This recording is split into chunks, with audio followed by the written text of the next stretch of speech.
कभी कल्पना की नहीं जा सकती है, जिसमें कि घर बैठ के किसी आदमी को कोई आके मार दे और बिना वजह मार दे। सबसे मोस्ट डिसअपॉइंटिंग कि आपकी किसी से कोई रंजिश ना हो, कोई बात ना हो और आपको बिना वजह मारना पड़ जाए, वो उससे ज़्यादा डिसअपॉइंटिंग क्या होगा।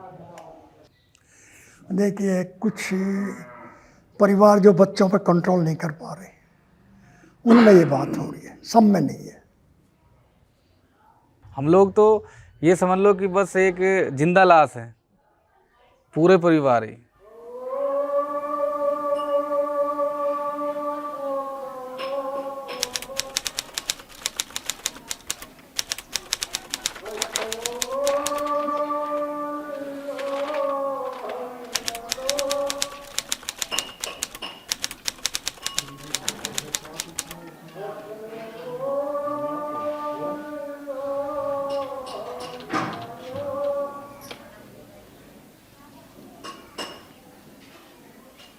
यहीं पे बैठे हुए थे घर के बाहर ही और 20 से 22 लोग आए, 7-8 बाइक पे थे। हथियार थे उनके पास, सबके शार्प वेपन्स थे, फरसा और गन, मतलब हैंडमेड जो गन होती है, कट्टा बोलते हैं उसको, वो सब थे। लाठी थी और मतलब सब बहुत शार्प वेपन से लैस थे। वो आते ही उन्होंने अटैक किया मेरे पापा पे और ब्रूटली, बहुत ही होता है ना, हीनियस तरीके से उनको मारा और 4-5 घंटे सर्वाइव किया उन्होंने मेरठ हॉस्पिटल में। उसके बाद डेथ हो गई उनकी।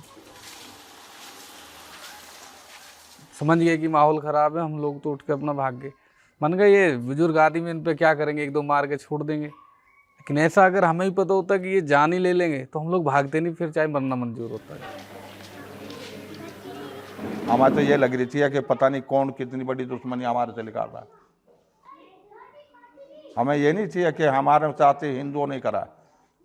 फिर गांव के लोग जो 4 दिन बाद में जो पता लगा, जैसे मतलब पुलिस प्रशासन ने बताया, अगर हमने वहाँ से भगोट से 4 आदमी उठा लिए तो हम, और वो मतलब हंगार गए हैं, अगर हमने ये करा है, तो हमने सोचा कि मैंने कि भाई हमारे से गुजरों ने ऐसे करा नहीं।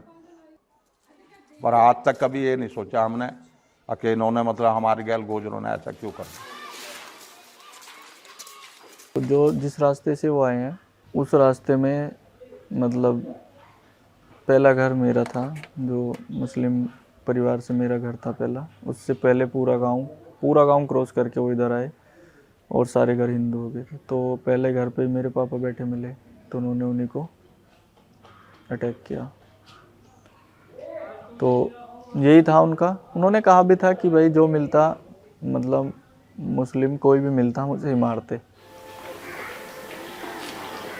मेरे पापा और मेरे दादा और मेरे परदादा पुलिस स्टेशन में किसी एक के नाम पे कोई 7-16 का मुकदमा दर्ज नहीं है, जो आज़ादी से पहले से और आज तक। ऐसी फैमिली है हमारी, ऐसी बैकग्राउंड है और उसके बावजूद हमारे साथ मतलब इस तरह से हुआ। मतलब आदमी कैसा, ये लगा लो किसी से कोई बात नहीं करनी, किसी से कोई फालतू बात नहीं करनी। आदमी इतना बढ़िया था कि किसी से तू भी नहीं कहनी, अपने काम से काम, और कोई मतलब नहीं किसी से।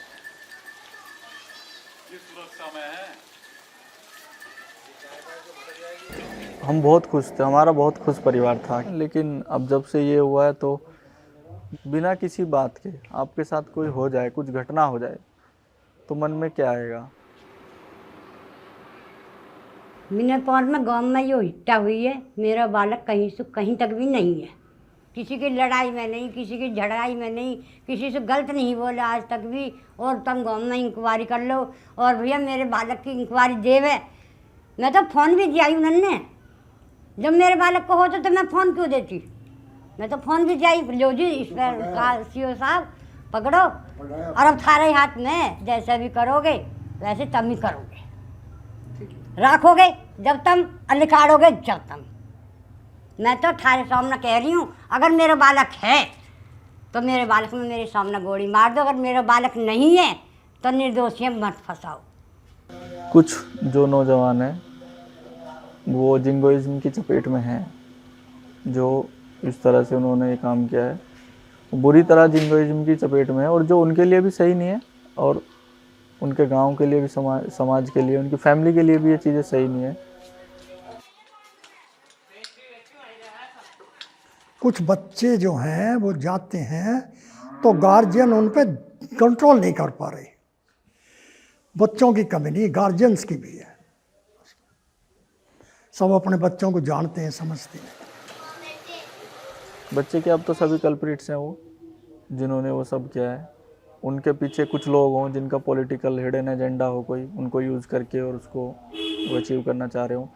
या हो सकता है उनके अपने खुद की दिमाग की भी उपज हो कि भाई जो है इन लोगों को हम सबक सिखा देंगे, अब हमारी सरकार है, या इस तरह से उनके माइंड में कुछ होगा, तभी तो इस तरह की घटनाएं मतलब होती हैं, वरना कौन करता है।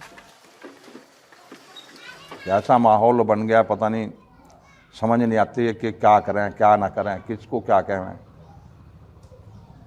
कुछ नहीं कह सकते किसी को भी, ना ही किसी को बोल सकते। देखो ऐसा तो माहौल कभी देखा नहीं है मैंने, इतनी मतलब मेरी छोटी लाइफ है, लेकिन मैंने कभी इस तरह का यहाँ आसपास नहीं देखा। जहाँ होता होगा, लेकिन हमारे यहाँ कभी ऐसा माहौल रहा नहीं है इस तरह से कि टेंस्ड माहौल हो जाए, पॉलिटिक्स को लेकर खासकर टेंस्ड हो जाए, कभी नहीं रहा। उस गांव के हैं जिससे हमारे खेत लगते हैं, मेरा बाग है, मैंने मतलब वहाँ से वो लकड़ी ले जाते हैं हवन के लिए, जो हिंदू में हवन वगैरह होते हैं, आम की लकड़ी यूज करते हैं, तो मैंने खुद कई बार तोड़ के दिए हैं।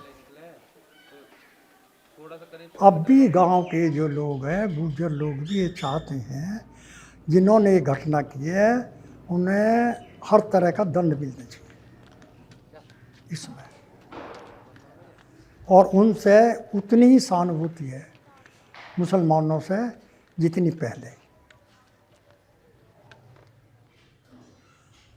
किसी आदमी का ऐसा रुख नहीं है, मैं पूरे गांव के बारे में कहता हूँ। अब जो ये सोचता हो और कि ये घटना खराब नहीं हुई, ऐसा कोई भी नहीं। सही बात है। एक जिम्मेदार युवा होने के नाते मेरे लिए खासकर ये बहुत डिसअपॉइंटिंग है कि इस तरह का माहौल क्रिएट हो रहा है। ठीक है, ये बिल्कुल भी मतलब इस तरह का समाज नहीं बनना चाहिए जिसमें केवल जहर ही जहर हो, नफरत ही नफरत हो। भाईचारा कायम रहना चाहिए, प्यार, आपस में प्यार से लोग रहने चाहिए। We should be careful about the training of the youngs. Why we should be careful? Because there are many temptations around them. If they are not properly trained, they may fall.